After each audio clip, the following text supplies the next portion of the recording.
Iran Israel જંગની અસર હવે ખેડૂત પર પડી રહી છે। યુદ્ધના કારણે ડીઝલના વધતા ભાવના કારણે રાજકોટ જિલ્લાના ધોરાજી પંથકના ખેડૂતો પર આર્થિક સંકટ તોડાયું છે। ડીઝલ અને પેટ્રોલના ભાવ વધારાની સીધી અસર ખેતીના ખર્ચ પર પડી રહી છે। ખેડૂતોનું કહેવું છે કે 1 વીઘા જમીનમાં ટ્રેક્ટરથી ખેડ કરાવવાનો ખર્ચમાં 100 રૂપિયાનો વધારો થયો છે, તો બીજી તરફ ખાતરના વધતા ભાવને કારણે પણ ખેડૂતોની કમર તૂટી છે। 1150 રૂપિયામાં મળતું એસએસપી ખાતર હવે 2250 રૂપિયામાં મળી રહ્યું છે।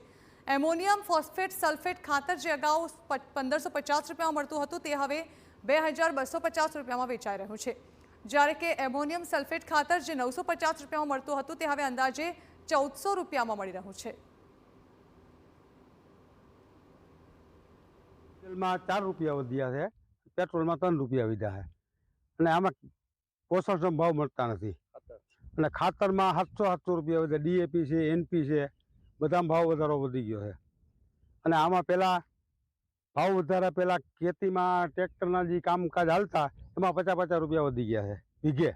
પ્રથમ તો ખાતરમાં, ત્યારબાદ બિયારણમાં અને હવે ડીઝલમાં અસહ્ય ભાવ વધારો કરી દીધો છે। હવે ચોમાસું પૂર્વે જે અમારે ખેતીની તૈયારી કરવાની હોય તો એને લીધે બધી મોંઘવારી છે, તો હવે આ અમને પોસાતું નથી। તો સરકારશ્રીને એવી વિનંતી છે કે આ ભાવ વધારા માપે રાખે અને ખેડૂતોને પોષણક્ષમ ભાવ મળે એવી કંઈ વ્યવસ્થા કરે।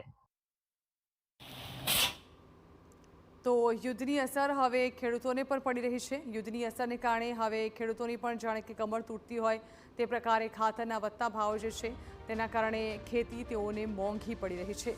ડીઝલના ભાવ વધતા હવે ખેડૂતોને પડ્યા પર પાટું સમાન પરિસ્થિતિ પેદા થઈ છે।